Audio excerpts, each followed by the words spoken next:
A primavera está a chegar e com ela novos ritmos de leitura.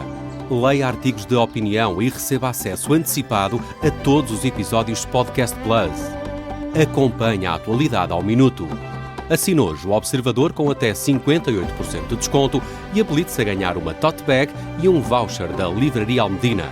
Tudo em observador.pt. São 6 horas.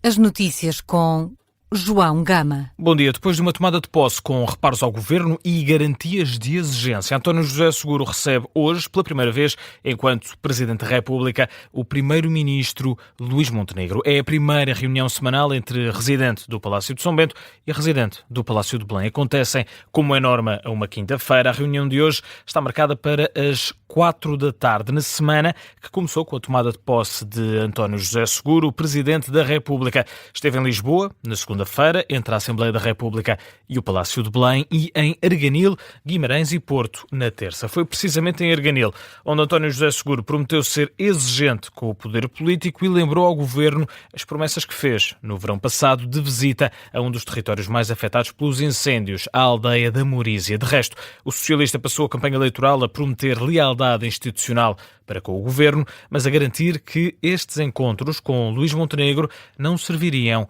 para tomar chá. Ora, este é um encontro que acontece um dia depois de o Governo fazer saber que vai voltar a chamar os parceiros sociais à mesa das negociações para discutir a lei laboral. É uma negociação que chegou a ser dada como interrompida precisamente na segunda-feira, dia da tomada de posse de António José Seguro. Agora, a Ministra do Trabalho, Maria do Rosário Palma Ramalho, volta a chamar quer a UGT, quer as entidades patronais para uma nova reunião. Também ontem, Luís Montenegro já tinha prometido esgotar todas as possibilidades de aproximação aos parceiros sociais. Ao Observador, o secretário-geral adjunto da UGT, Sérgio Monte, já tinha revelado que dentro das negociações do pacote laboral o Governo tinha evoluído na sua posição e deixado cair a proposta de adicionar as escolas à lista de atividades que são obrigadas a prestar serviços mínimos em dias de greve. São temas que vão certamente ser discutidos na reunião de hoje de António José Seguro e Luís Montenegro. Hoje é também dia de Conselho de Ministros. O Governo prepara-se para aprovar um conjunto de alterações da Lei do Arrendamento. O Diário de Notícias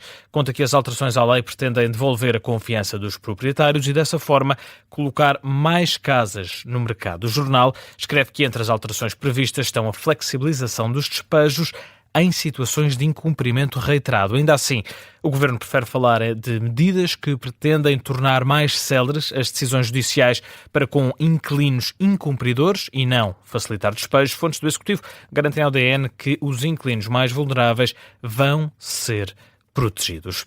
Os autarcas da Comunidade Intermunicipal de Leiria vão hoje à Assembleia da República para ser recebidos por José Pedro Aguiar Branco e também pelos 3 maiores partidos com representação parlamentar.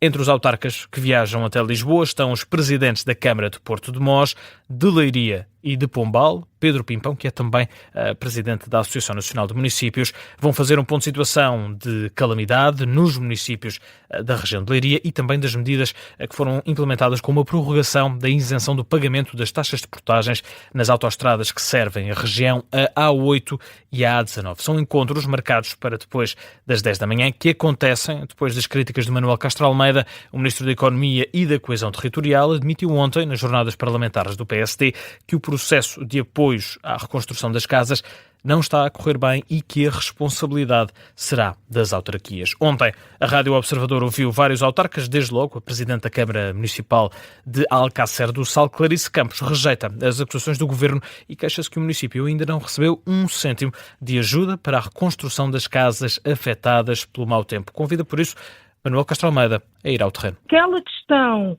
de introduzem-se umas fotografias e a pessoa recebe os 5.000 euros, põe-se mais umas justificações e recebe os 10.000 e está feito, não corresponde à realidade. E, portanto, era importante que se sentassem num espaço desses e tentassem fazer uma candidatura. As declarações de Clarice Campos à Rádio Observador, à autarca, diz que o cenário é ainda mais preocupante no município de Alcácer do Sal. Em Alcácer isto ainda é mais grave. Nós estamos no Alentejo a trabalhar com a plataforma do centro. e estamos em Alcácer a trabalhar com a CCDR Alentejo, que hoje, no dia de hoje, não tem um único cêntimo para dar às pessoas nas candidaturas aprovadas, ao contrário da região centro e da região de Lisboa e Val do Tejo. Ainda hoje, mais de um mês depois, quase 2 meses depois, nós não temos um cêntimo na região Alentejo. As declarações da autarca Clarice Campos recorda que Alcácer do Sal tem sido um dos municípios na linha da frente a enfrentar as consequências destas intempéries. Manuel Castro Almeida é precisamente o convidado do explicador desta manhã, uma entrevista para ouvir logo a seguir ao Jornal das 9. Na atualidade internacional, foi mais uma noite de ataques no Médio Oriente. Foi atingido um porta-contentores perto dos Emirados Árabes Unidos por um projétil desconhecido. O projétil que causou um incêndio, ainda assim sem ameaçar a segurança dos tripulantes. O navio foi atingido nas imediações do Estreito de Hormuz, um estreito que é crucial para o transporte de petróleo. Ontem houve 3 relatos de navios atingidos por projéteis nesta mesma área. Quanto ao preço do petróleo, o barril do Brent volta a subir hoje, acima dos $100 por barril, isto apesar da libertação de reservas anunciadas hoje para evitar uma escassez mundial. A decisão foi tomada ontem de forma unânime. Os membros da Agência Internacional de Energia decidiram libertar 500 milhões de barris, entre os quais 2 milhões das reservas portuguesas. Entretanto, os ataques continuam. Israel continua a atingir Beirute e, de acordo com o Líbano, 7 pessoas morreram nesta nova onda de ataques desta madrugada, neste que é apenas um de uma série de ataques do exército israelita. As agências de notícias libanesas mostram imagens de colunas de fumo no centro da cidade capital do Líbano. Um dos alvos deste ataque terá sido um carro. 7 pessoas morreram e há também 21 feridos registados neste que é apenas o primeiro balanço. Israel garante que está a atingir apenas os membros e as infraestruturas do Hezbollah. Esta madrugada, Donald Trump afirmou que os Estados Unidos já venceram a guerra com o Irão, mas que isso não significa o fim das hostilidades. Num comício em Kentucky, depois de várias declarações contraditórias, o presidente dos Estados Unidos afirma agora que só sai do Irão quando o trabalho estiver concluído. Não queremos sair antes da hora, não é? Temos de terminar o trabalho, certo? Nos últimos 11 dias, o nosso exército praticamente destruiu o Irão. É um país difícil. A Força Aérea Iraniana desapareceu. Desapareceu totalmente. Isso levou cerca de 3 horas.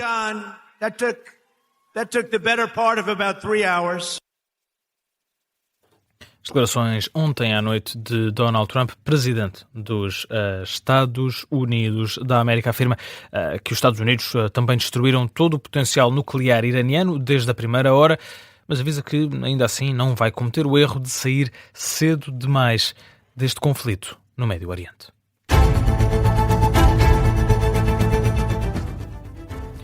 Tempo ainda para passarmos em revista outras notícias que estão a marcar esta manhã de quinta-feira. O Presidente da República lamenta a morte de um cidadão português na Suíça. No site da Presidência, António José Seguro expressa uma palavra de solidariedade e apresenta desta forma as condolências à família. A morte foi confirmada pelo Ministério dos Negócios Estrangeiros português.